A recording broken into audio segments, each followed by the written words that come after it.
कांग्रेस के कार्यकर्ता तो अपने टिकट का नहीं पता लग रहा, किसका टिकट है, किसका मिला किसे। कल परसों हमने देखा इधर अकरम खान जी ने भी लड्डू बांट दिए, इधर आदर्शपाल जी ने भी अपनी मीटिंग कर ली। अब ऐसा तो है नहीं भी 2 टिकट मिलेंगे कल कैसे। किसान खुशहाल है बीजेपी सरकार में? बहुत ज्यादा खुशहाल है जी। कैसे जी? देखो हमारे यहाँ पॉपुलर की खेती हो, इनमें कम से कम 6-7 ब्लॉकों में पॉपुलर की खेती होगी। देखो जी, कांग्रेस के राज में पॉपुलर 450-500 रुपये लग था, इस राज में 2000 रुपये लग भी गिरा, इब भी 1800 रुपये भी गिरा बाहर की लकड़ी आने के कारण भी। हाँ नहीं, चलो ये भी बड़ा तीसरी बार कांग्रेस पार्टी में तो दोबारा उन्हें टिकट के लाले पड़े थे। और ये तो कहीं गए भी नहीं, वो दिल्ली भी पड़े, ये पड़े भी नहीं कभी। इनका फिर भी 8वीं बार टिकट है। तो चैनल पर जुड़े सभी दोस्तों को नमस्कार। मैं आपको बता दूं कि लगातार ये चर्चा चली थी कि जगाधरी विधानसभा से किसका टिकट होगा बीजेपी पार्टी की तरफ से। तो आप सभी को पता है चौधरी कंवरपाल जी का तीसरी बार टिकट फाइनल हो चुका है। उसके लिए आज देवधर में पहुंचे हैं और यहाँ पर बूथ पर इस समय इलेक्शन को लेकर क्या तैयारी चली उसके बारे में थोड़ी बातचीत करेंगे। सर सबसे पहले बहुत बहुत स्वागत आपका हमारे चैनल। आपका बहुत बहुत स्वागत है सर। सबसे पहले तो यही बात करेंगे कि लगभग लोगों के मन में बात थी कि जगाधरी विधानसभा से किसका टिकट होगा। टिकट तो सर फाइनल हो चुका है, लेकिन फिलहाल जो चुनाव है विधानसभा का, उसको लेकर के यहाँ पर अगर बूथ की बात करें, बूथ कितना मजबूत है और इस समय चुनावी माहौल क्या चला है? चुनावी माहौल बहुत अच्छा। पहली बात तो एक बात और बताऊँ, आप कह रहे टिकट की जी। टिकट आज तक नहीं कटा इनका, 8वीं बार इन्होंने टिकट दिया। पार्टी ने इनको बहुत अच्छा मान सम्मान इनका भी है, मंत्री जी का, तो उनको 8वीं बार टिकट दिया। पार्टी ने विश्वास जताया इनको। ठीक है, रही बात काम की, काम इतना कर रखा है ना, काम के आधार पर लोग वोट मांगने जा रहे हैं और मिलेंगे भी। ठीक है, रही बात हमारे गाँव देवधर की, आप देवधर की बात पूछ रहे बूथ की। ठीक है, बूथ तो भगवान की दया था, पहलों नहीं कम रहा, ऐसी बात नहीं है, मजबूत रखेंगे, मजबूत करेंगे। तो सर जिस प्रकार से माहौल बना है कि तीसरी बार भी, वैसे तो 8वीं बार कर रहे हो आप लगातार, लेकिन लगातार तो सर तीसरी बार ही बना है। हाँ नहीं, चलो ये भी बड़ा तीसरी बार कांग्रेस पार्टी में तो दोबारा उन्हें टिकट के लाले पड़े थे।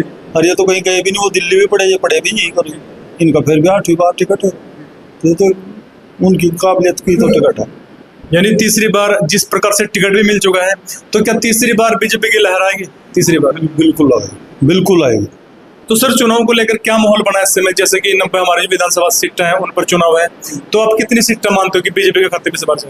देखो 50-60 सीटें तो आनी चाहिए, बिल्कुल आनी चाहिए 50 सीटें तो। यानी जो वोट पड़ेगी इस बार विकास कार्य को देखते हुए? बिल्कुल पड़े, बिल्कुल विकास कार्य के नाम पे ही वोट मांगेंगे, पड़ेगी भी। देखो हम तो अपने हल्के की बात करें, ठीक है, बाहर तुम गए नहीं इतने, हल्के की बात बताओ। हम तो हमारे हल्के में कोई कमी नहीं है इस टाइम, ना सड़कों की कमी है, ना किसी ऑफिशियल दफ्तर की कमी है। हमारे सारे दफ्तर खिजराबाद में करती है मंत्री जी। ठीक है, पहले हम चिरौली जाते, ठीक है, तो हमारे यही कर दिया नज़दीक 5-6 किलोमीटर पर हमारे। तो और क्या चाहिए, यही काम चाहिए जनता ने। सर थोड़ी बात आपसे भी करेंगे। कई बार कुछ लोग यह बात कहते हैं कि भाई संविधान को कहीं ना कहीं बीजेपी से खतरा है संविधान को, इस बारे में क्या कहना चाहोगे? क्या तो सच में खतरा है बीजेपी से? देखिए, तो एक पार्टी के स्टार्ट होते हैं जी इलेक्शन लड़ने के, एक दूसरी पार्टी के खिलाफ काट करना। संविधान में संशोधन तो पहले भी हुए हैं और अब भी हो रहे हैं। तो संविधान के अंदर संशोधन वही संशोधन हो रहे हैं जो डॉक्टर भीमराव अंबेडकर ने संशोधित, कोई शब्द ऐसे लिखे, उनको लिखा, उसके आगे संशोधित लिख दिया कि इस लाइन को या इस वाक्य को समय और हालात के अनुसार, परिस्थितियों को देखते हुए इसमें संशोधन कर सकते हैं। कांग्रेस राज में भी संशोधन हुए हैं, भाजपा राज में भी संशोधन हुए हैं। तो ऐसा कुछ नहीं है भी मतलब भारतीय जनता पार्टी संविधान को बदलेगी। संविधान कोई नहीं बदल सकता। हाँ, जो बातें संशोधन लायक हैं उनको संशोधित कर सकती है, चाहे वो भारतीय जनता पार्टी है या कांग्रेस पार्टी है या अदर कोई भी पार्टी है। तो ऐसा कुछ नहीं है संविधान बदला जाएगा। तो सर एससी समाज के लिए जो है बीजेपी पार्टी ने क्या किया? एससी समाज के लिए तो बहुत कुछ किया, जैसे कि अपना पीपली रोड पे उमरी गांव है, वहां पर भारतीय जनता पार्टी ने पूर्व मुख्यमंत्री श्री मनोहर लाल खट्टर जी के सहयोग से 5.5 एकड़ भूमि श्री गुरु रविदास ऐतिहासिक स्थल बनाने के लिए सरकार ने ली है और उसके ऊपर कंस्ट्रक्शन करने के लिए 30 करोड़ रुपए सेंट्रल गवर्नमेंट से मंजूर कराए और जल्द ही वहाँ पर जो है वो गुरु रविदास जी महाराज के मंदिर का सत्संग हॉल का काम शुरू होने जा रहा है। तो ऐसी समाज के लिए ये बहुत गर्व की बात है कि ऐतिहासिक स्थल कुरुक्षेत्र के अंदर 5.5 एकड़ जमीन लेकर के उस पर गुरु रविदास जी महाराज का स्मारक बनाया जा रहा है। तो ऐसी समाज के लिए, दलित समाज के लिए बहुत सौभाग्य की बात है। यानी जो बीजेपी पार्टी सब बरादरी सब समाज के लिए सोचती है। हाँ, इसमें कोई शक नहीं है। भारतीय जनता पार्टी सबका साथ, सबका विकास का नारा लेकर के चल रही है और उस नारे को मैं कहूँ वो पूरा भी कर रहे हैं।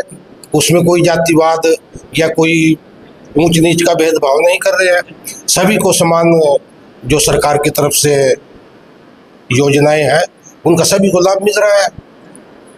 पूर्व सरपंच है सुरेंद्र जी, आपसे जानना चाहेंगे क्या किसान खुशहाल है बीजेपी सरकार में? बहुत ज़्यादा खुशहाल है जी। कैसे जी? देखो, हमारे यहाँ पॉपुलर की खेती हो, इनमें कम से कम 6-7 ब्लॉकों में पॉपुलर की खेती होगी। देखो जी, कांग्रेस के राज में पॉपुलर 450-500 रुपये लग था। इस राज में 2000 रुपये लग भी गिरा, इब भी 1800 रुपये भी गिरा। बाहर की लकड़ी आने के कारण भी, थोड़ी बाहर की लकड़ी आएगी उसके कारण भी 1800 रुपये भी गिरा। 3 साल के पेटे 5 लाख रुपए के किले में से बिक रहे। 5 लाख रुपए का कोई भी जमींदार एक किले में से 3 साल में फसल नहीं निकाल सकता। यानी जितनी फसल नहीं होती, जितनी पैदावार पॉपुलर दे रहा है हमारे। और एक 2000 रुपये दिए जी मोदी सरकार ने, सब जमींदारों से दिए जी। सम्मान जो सम्मान नहीं दिए। उसके 6000 रुपये बनते हैं जी साल में। अच्छा, 6000 के जी 22 कट्टे यूरिया क्या होंगे। हाँ, छोटे जमींदार ने 5 किलो आने 22 कट्टे गिरते भी नहीं साल में उसको। तो हाँ, तो कितना फायदा जी उसका। अजी सिलेंडर कह रहे जी, पहले सिलेंडर में जब 3 बार लेने जाया करते थे, जीप भी नहीं मिला था। यहाँ सब घर भी रहे 700 रुपये में, 800 रुपये में, 500 कर दिया जी। हाँ जी, यानी सिलेंडर आज इतने फालतू हो गए कि जरूरत नहीं रही लोगों को। जरूरत नहीं रही इतनी। ब्याह अभी फूल में लिया कर हम 12-12 रुपये का लिया जी जमाने में, कंपटीशन में बहुत वो करे जी। आज बीजेपी सरकार से कोई भी नाराज नहीं है, कोई जिम्मेदार नहीं है। देखो, हमें स्कीम चलाई है, सारी फसलों को खोल दिया। जितनी फसलें हैं जिम्मेदार की, जितनी भी इसकी उड़द, सरसों और सब उस पर भी गवर्नमेंट, यानी जो भी फसल है सब फसलों में सब पकड़ दिया जी। जहाँ में 20 है जी, ने 16 है जी, 24 फसलें हैं, सब पकड़ दिया। तो क्या सर, जिस प्रकार से लगातार माहौल बना है बीजेपी के बारे में, लोग चर्चा कर रहे हैं लगातार कि तीसरी बार हरियाणा की बात करेंगे, अपनी विधानसभा की बात करेंगे, तो क्या लगातार तीसरी बार बीजेपी सरकार में? बिल्कुल बीजेपी सरकार आ रही है तीसरी बार। 55 से 60 सीटें बीजेपी सरकार अकेले जीत रही है। तो सर, लगातार जो चर्चा चली थी, जो कांग्रेस के कार्यकर्ता थे वो कहते कि इस बार बीजेपी साहब होगी। इस साहब कैसे कांग्रेस के कार्यकर्ता तो पता नहीं लग रहा, अभी तो उनको ही नहीं पता टिकट किसका है। कांग्रेस वाले क्या कहें, तीसरी बार भी बीजेपी सरकार है, साफ है बिल्कुल। साथ ही जो हमारे सरपंच साहब हैं ओमकार जी पहुंच गए। सरपंच साहब, बहुत बहुत स्वागत है आपका। सर, वैसे तो लगातार आपसे चर्चा करते रहते, मिलते रहते हो आप, लेकिन इस बार जो लगातार माहौल बना है इस बार बीजेपी सरकार के बारे में, सबसे पहले तो सर यही जानेंगे कि हल्के में सर आप भी घूम रहे हैं, हम भी घूम रहे हैं। हल्के में तो वैसे अच्छी रिपोर्ट आ रही है हमारी कि बीजेपी की सरकार अच्छी चल रही है और आने वाले टाइम में भी लोग ये बात कर रहे हैं कि विकास कार्य को वोट पड़ने चाहिए। क्या सच में ऐसा कि विकास कार्य का कार्य जनता समझदार रहेगी, किसी के बहकावा भी नहीं आती। जनता ने पता है कौन आदमी विकास करने वाला, कौन आदमी थारे बीच में रहे सारा दिन, कौन थारे दुख में सुख में काम करे। जनता ने सारा पता, वही सारी बात देख कर जनता इस बार वोट करेगी। यानी बीजेपी सरकार सभी बरादरी को साथ लेके चलने वाली है। बिल्कुल, 36 बरादरी ने साथ लेकर चलेगी, सभी वर्गों ने साथ लेकर चलेगी। सभी, चाहे वो व्यापारी हैं, चाहे दलित हैं, चाहे मजदूर है, चाहे महिला है, चाहे किसान, सबको साथ लेकर चलने वाली पार्टी है। सबके लिए ये योजनाएं बनाओ है और सारी योजनाएं जन कल्याणकारी योजनाएं। तो दोस्तों, आपको लगातार बताऊंगी जिस प्रकार से हमारा भी सर्वे चला था विधानसभा जगाधरी में, लगातार हम देख रहे थे लोगों ने ज़्यादा से ज़्यादा यही कहा कि इस बार जो आने वाला समय होगा जगाधरी विधानसभा चौधरी कंवरपाल जी इस बार सीट निकालेंगे और हरियाणा के अंदर भी बीजेपी की लहर आएगी। अगर आपको इनके विचार से भी अच्छे लगते हैं तो वीडियो को लाइक करें, शेयर करें, कमेंट करें, ज़्यादा से ज़्यादा जितना ज़्यादा उसके वीडियो को शेयर करें। बंद रहे कृष्णा के साथ नई वीडियो के साथ। धन्यवाद।